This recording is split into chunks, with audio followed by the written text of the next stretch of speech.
consists of Britain's wildlife? So I think the main species in Britain's wildlife is probably like robins, foxes, badgers, pigeons, pheasants, like a lot of birds, not a lot of exotic species. Not so many mammals. No, not really. I think the only ones I can think of are foxes because I think most of like Britain's animals are domesticated. There's a lot of foxes, which I found weird when I first got here. And then, because they're like, this is Whereabouts are you from? I'm from Spain. Spain. Yes. So, no foxes in Spain? Not that I've seen. Maybe I've missed them, but I haven't seen any foxes in Spain ever. Rodents? There's a lot. Have you ever seen any rats around? I have seen rats around campus. My accommodation actually. Not inside, but outside. It hasn't quite reached that yet. Oh, spiders. Loads of spiders here. Yes. Yeah, definitely coming out winter just to try and figure out as much as I can. So I'm not from the UK, but if I had to guess, foxes, squirrels, pigeons, hedgehogs. I've seen a lot of like insects, butterflies, spiders. Probably all I can name. Name some of the two I think of foxes, badgers, snakes, or like one snake. I don't know. Maybe some like mice, sheep everywhere. I'm from the southwest, so Devon, like Exeter. Sheep everywhere in Exeter. And on Dartmoor. Go to Dartmoor. Dartmoor's really cool.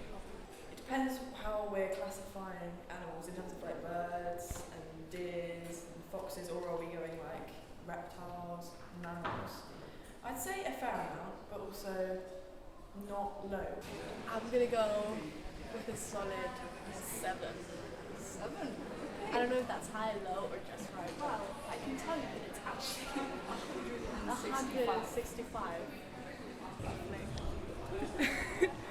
I think that's a really hard question. I think maybe like around 50. Yeah. If I had to guess 20, 25.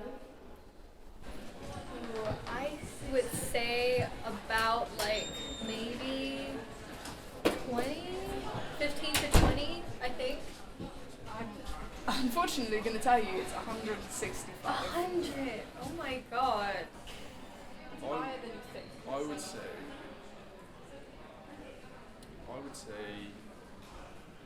45. And do you think you can name 45? No, I'm sure that they're all species of butterflies that I don't really know, but It's actually 165. 165. Okay, maybe like 50. The geese on campus. Yes, I know. I I was was going gonna to say. they were all outside Fab the other day, which is I feel like ages away from like Yeah. the like river type pond thing near Ramfell. It's interesting to see like their sort of not migration patterns, but like where they choose to flock around, especially when it's so busy around here. Yeah. So I live in the countryside, and I think the most common animal for me is definitely probably a pigeon or a crow, a raven, any type of bird. Sometimes I see foxes, but I don't really get a lot of badgers or like moles. Like sometimes you'll see them, but I think they're quite rare. Well, as an international student, obviously I haven't been here long enough to see everything. But I do see a lot of like ducks and geese like all around Warwick. There's a bunch of rabbits. I live near Cryfield, so there was a bunch of rabbits there. I think I've seen foxes running around, and I've heard very loud deers like late at night while I was in the comm like last year. So yeah. Wow. Probably the geese walking here. They're pretty scary, to be honest with you. Pretty terrifying. Well, I suppose like coming from like Midlands sort of area, I'm sort of not exposed to any sort of animals that you see sort of by the sea, I suppose. So mainly sort of deer, foxes, rabbits, pigeons, I'd say. Yeah, I mean, gardening would definitely help, I guess. Create like nice environment for animals to just be nice, like persevere in, basically, to kind of, how do you say this? Like, not have so much urban spaces and allow for some natural spaces, which is obviously out of our hands.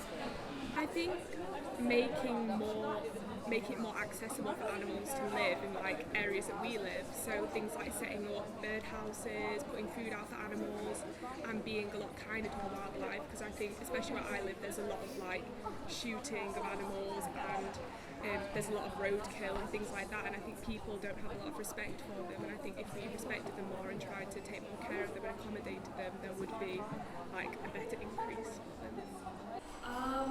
Well, for starters, I think we all should be a little more eco-friendly. I think back home we use a lot of eco-friendly alternatives to chemicals. So for washing our dishes or all of that, just being mindful about what goes into our environment. And we're also very proactive back home. I think we're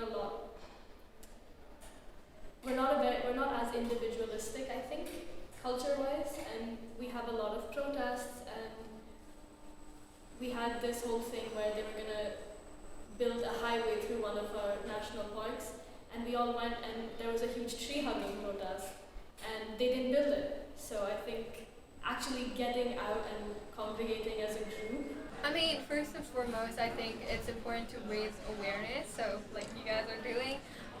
But second of all, I think like a lot of the stuff that we're using, especially when they're like not environmentally friendly, I think we should minimize that. So like plastic bags and all of that is very important. And like if we keep them at home and we reuse them instead of throwing them away after like every single time that we use them, it will minimize like waste and everything, and it will also protect a lot of the wildlife that get trapped in them and stuff like that. I would say little things, really. I think people often think about big things, but I would say just little human decency things, not putting your rubbish in the right bin and things like that. And I think, just being aware and being respectful of the surroundings that don't necessarily belong to animals as well, I guess. I suppose just like individual actions, like pair together, if we all do them, then it will create something. I just feel like we need to get out of the mindset of like, oh, what can I do as one single person? Because if everybody thinks like that, then we're never going to get to a point where there's significant change. I think just even like sort of creating space for wildlife, sort of if that's in our gardens or sort of like in local spaces, just sort of making it so that they have a way through.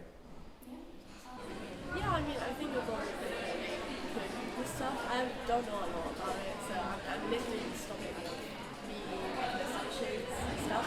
But I'm guessing that, to put it as a priority to make sure that wildlife doesn't die.